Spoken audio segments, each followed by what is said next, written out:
हर parents यह चाहता है कि उसके बच्चे आगे चलकर एक अच्छे और हर तरह से सफल व्यक्ति बने।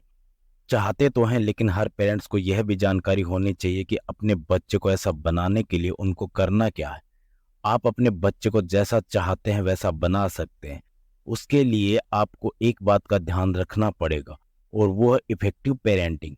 हाँ, इफेक्टिव पेरेंटिंग आपके बच्चे को हर तरीके से सफल, सक्षम और योग्य बनाने में बहुत इंपॉर्टेंट है। अक्सर बच्चों को अच्छे मैनर सिखा देना, उनको आज्ञाकारी बना देना और स्कूल भेज देना ही पेरेंटिंग समझा जाता है। लेकिन यह पेरेंटिंग का एक बहुत कम हिस्सा है। पेरेंटिंग इससे भी आगे की चीज है। इस चैनल पर हम आपको ऐसी ही टिप्स और जानकारी देने की कोशिश करेंगे जिससे आप अपने बच्चे को स्मार्ट बना सकें। आप अपने बच्चों को बहुत कुछ सिखाना तो चाहते हैं, लेकिन आपकी शिकायत यह रहती है कि वह सीख ही नहीं रहा। या दूसरी तरफ ये भी हो सकता है कि आप जानते ही नहीं कि सिखाना कैसे है, या फिर आपको लगता है कि मैं सिखाऊं कैसे। बच्चों को कुछ भी सिखाने से पहले हमें यह पता होना चाहिए कि वो सीखते कैसे हैं। अब हम सीधे पॉइंट पर आते हैं कि बच्चे सीखते कैसे हैं। वैसे तो लर्निंग में बहुत सारे फैक्टर काम करते हैं, लेकिन जो सबसे महत्वपूर्ण है वह है ऑब्जर्वेशन। मतलब बच्चे जो देखते हैं उसको ऑब्जर्व करते हैं और उसी से सीखते हैं। बच्चे अपने घर, आसपास और अपने वातावरण में लोगों के व्यवहार को देखते हैं, उसको ऑब्जर्व करते हैं। इस देखे हुए व्यवहार से वे प्रभावित होते हैं और उनमें एक नया विचार बनता है। इसी नए विचार से वे अपना नया व्यवहार बनाते हैं।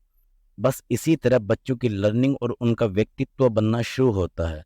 इस पूरी प्रक्रिया को प्रसिद्ध मनोवैज्ञानिक अल्बर्ट बंडूरा ने ऑब्जर्वेशन लर्निंग थ्योरी का नाम दिया है। मनोवैज्ञानिक अल्बर्ट बंडूरा ने अपनी पुस्तक सोशल लर्निंग थ्योरी में बच्चों के ऑब्जर्वेशन से सीखने की प्रक्रिया को एक प्रयोग के माध्यम से समझाया है। तो आइए पहले हम उसी प्रयोग को समझते हैं, ताकि हम यह आसानी से जान पाएं कि बच्चे देखे हुए व्यवहार से अपना नया व्यवहार कैसे बनाते हैं। इस प्रसिद्ध प्रयोग में 3 से 6 वर्ष की आयु के बच्चों के 3 अलग अलग ग्रुप बनाए गए। तीनों ग्रुप को अलग अलग कमरे में बैठाया गया और तीनों ग्रुप के बच्चों को एक 5 मिनट की फिल्म दिखाई गई।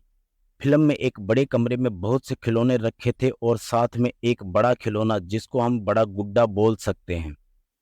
अब कमरे में एक बड़ा लड़का आता है और वह चारों ओर देखता है। लड़का सभी खिलौनों के प्रति क्रोध दिखाता है और उस बड़े गुड्डे पर बहुत अग्रेसिव होता है। बड़े गुड्डे पर अधिक क्रोध करता है। वह गुड्डे को मारता है, उसे फर्श पर फेंक देता है, पैर से ठोकर मारकर गिरा देता है और फिर उस पर बैठ जाता है। यहाँ तक यह फिल्म बच्चों के तीनों ग्रुप को दिखाई गई, लेकिन इसके आगे का घटनाक्रम तीनों फिल्मों में अलग अलग रूप से तैयार किया गया। बच्चों के पहले ग्रुप को दिखाया गया कि अग्रेसिव व्यवहार करने वाले बड़े लड़के को इनाम दिया गया। एक व्यक्ति ने उसके अग्रेसिव व्यवहार की तारीफ भी की। लेकिन दूसरे ग्रुप को दिखाया गया कि उस बड़े लड़के को उसके अग्रेसिव व्यवहार के लिए डांटा गया, समझाया गया और रोका गया। तीसरे ग्रुप को दिखाया गया कि उस बड़े लड़के को न तो इनाम दिया गया और न ही ऐसा करने से रोका गया। इस प्रकार बच्चों के तीनों ग्रुप को फिल्म के अंत में 3 अलग अलग घटनाएं दिखाई। फिल्म देखने के बाद तीनों ग्रुप के सभी बच्चों को एक अलग एक्सपेरिमेंट रूम में लाया गया और विभिन्न प्रकार के खिलौनों से खेलने के लिए उन्हें उस रूम में स्वतंत्र छोड़ दिया गया। उस रूम में भी एक बड़े गुड्डे को रखा गया था। उनको छिपकर देखा गया और उनके व्यवहारों को नोट किया गया। उन लोगों ने पाया कि जिन बच्चों ने फिल्म में खिलौनों के प्रति किए जाने वाले अग्रेसिव व्यवहार के लिए बड़े लड़के को इनाम लेते हुए देखा था, वे खिलौनों के प्रति सबसे अधिक अग्रेसिव थे। सबसे कम अग्रेसिव वो बच्चे थे जिन्होंने फिल्म में लड़के को अग्रेसिव व्यवहार करने से रोकते हुए और डांटते हुए देखा था। इस प्रयोग से यह स्पष्ट होता है कि सभी बच्चों ने फिल्म में दिखाई गई घटना की नकल की। बड़ा लड़का, जिसको बच्चों का रोल मॉडल समझ लें, उसके व्यवहार की नकल की गई। जो बच्चों को दिखाया गया बच्चों ने वही सीखा। हाँ, लेकिन इनाम और उसके विपरीत ऐसा करने से रोकने की घटना को भी बच्चों ने ऑब्जर्व किया और उसी के अकॉर्डिंग अपना नया व्यवहार बनाया। इसमें मुख्य बात यह है कि बच्चों ने अग्रेसिव व्यवहार के लिए इनाम देने और ऐसे व्यवहार के लिए रोकने की घटना को भी ऑब्जर्व किया और जाना कि क्या गलत है और क्या सही है। जो प्रयोग हमने अभी समझा उससे कुछ बातें क्लियर हो गई। Number 1, positive reinforcement. Positive learning के लिए बच्चों को इनाम देना, उनकी तारीफ करना उनको मोटिवेट करने में सहायक होती है। बच्चा यह सोचता है कि जिस काम के लिए इनाम दिया गया है वह काम उचित है, करना चाहिए। Number 2, negative reinforcement. किसी गलत व्यवहार को न करने के लिए समझाना, रोकना या प्यार से डांट देने से बच्चा यह समझता है कि यह कार्य सही नहीं है, कुछ तो गलत है। Number 3, role model. बच्चे अपने रोल मॉडल का चुनाव करते हैं और उनका अनुकरण करते हैं। बच्चों के रोल मॉडल के चुनाव करने में उनकी सहायता करें। इस प्रयोग से यह तो स्पष्ट हो गया कि हम बच्चों को जैसा बनाना चाहते हैं बना सकते, जो सिखाना चाहते हैं सिखा सकते हैं। बच्चे जो देखते हैं वैसा ही सीखते हैं, और हाँ, वैसा ही वे करते हैं। वे अपने घर में पिता को सूटकेस लेकर ऑफिस जाते हुए देखते हैं तो उनकी नकल करते हैं। कभी खुद भी उस सूटकेस को उठाकर चल देते हैं और कहते हैं ऑफिस जा रहा हूँ। और हम भी कह देते हैं कि हाँ ऑफिस चले जाओ, या फिर यह कह देते हैं कि जब बड़े होगे तब जाना। हमारा ये कहना ही बच्चे के लिए इस कार्य को सही ठहरा देता है और बच्चा सोचता कि यह काम ठीक है।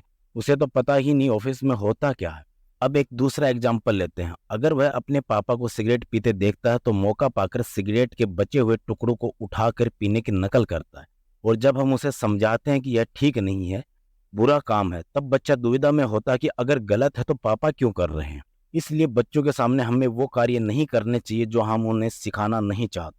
इसलिए अपने बच्चे के बिहेवियर डेवलपमेंट के लिए यह भी ध्यान रखें कि अपनी सोसाइटी और बच्चों के स्कूल का चुनाव अच्छे तरीके से देख कर करें। अपने बच्चे के स्कूल में बाकी के स्टूडेंट किस तरह के एनवायरनमेंट से बिलोंग करते हैं, यह जानकारी रखना भी आप ही की जिम्मेदारी है। आपका दायित्व तो यह भी है कि अपने बच्चे के दोस्तों के व्यवहार, उनकी एक्टिविटी आदि पर ध्यान रखें ताकि आपका बच्चा किसी गलत व्यवहार को अपना व्यवहार न बना ले। अब हम ये जान गए कि बच्चे अपने रोल मॉडल के व्यवहार से प्रेरणा लेते हैं, मोटिवेट होते हैं और उनका अनुकरण करते हैं और उसी के अकॉर्डिंग अपना नया व्यवहार बनाते हैं। तो अब हमें करना क्या चाहिए? नंबर 1, अपने बच्चे के रोल मॉडल बनिए। बच्चों के सामने वैसा ही व्यवहार कीजिए जो अपने बच्चे से करवाना चाहते हैं। टीचर भी बच्चे के रोल मॉडल होते हैं, इसलिए अपने बच्चे के टीचर से मिलिए, उनको ऑब्जर्व कीजिए। बच्चे का फीडबैक भी टीचर से समय समय पर लेते रहें। Number 2, motivation. मोटिवेशन बच्चे के लिए बहुत इंपॉर्टेंट है। बच्चे में एक नई एनर्जी पैदा करता है, किसी कार्य को करने के लिए उत्साहित करता है, इसीलिए इसे इग्नोर न करें। How to develop study behaviour in kids. बच्चों को पढ़ाने के लिए बच्चों में पढ़ाई का व्यवहार बनाना बहुत आवश्यक है। इसके लिए अलग से एक पूरा वीडियो बनाएंगे, लेकिन अभी इस प्रयोग से संबंधित टॉपिक पर बात करते हैं। जैसे आप अपने बच्चे को पढ़ाना चाहते हैं तो सीधा यह मत कहो कि चल बेटा पढ़ ले, क्योंकि उसे पता ही नहीं कि उसे क्यों पढ़ाया जाता है। मान लो आपसे कोई यह कहे कि आपको एक जॉब करनी है, लेकिन वह आपको यह नहीं बताता कि उसके बदले में आपको क्या मिलेगा, और आपको भी नहीं पता कि क्या मिलेगा। आप उसे मना कर दें, लेकिन आपको यह बताया जाता है कि जॉब के बदले में सैलरी मिलेगी, तो आप कर लेंगे। बस यही बात बच्चों को भी समझानी है कि पढ़ाई करने से क्या मिलता है, पढ़ाई क्यों जरूरी है। पढ़े लिखे और अनपढ़ की लाइफ में अंतर को समझाना पड़ेगा। दोनों के व्यक्तित्व में अंतर दिखाना और समझाना पड़ेगा। इसके साथ आप खुद भी अपने बच्चों के सामने कुछ ना कुछ पढ़ते रहें। इससे वह आपको ऑब्जर्व करेगा और वह समझ जाएगा कि पढ़ाई बहुत जरूरी है और यह आपके लिए भी फायदेमंद है।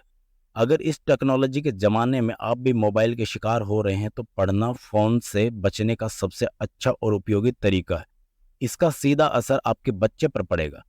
उसकी एक समझ डेवलप होगी कि फ़ोन और पढ़ाई में क्या इम्पोर्टेंट है। और यदि आप बच्चे के सामने फ़ोन का यूज कम करते हैं तो बच्चा फ़ोन की लत से बच सकता है। आपको पढ़ते हुए देखकर आपका बच्चा आपको ऑब्जर्व करेगा और वैसा ही करने के लिए सेल्फ मोटिवेट होगा। समझ जाएगा कि पढ़ाई जीवन का हिस्सा है, लाइफ टाइम तक चलने वाली प्रक्रिया है। इस तरह उसका पढ़ाई का व्यवहार डेवलप होना शुरू हो जाएगा।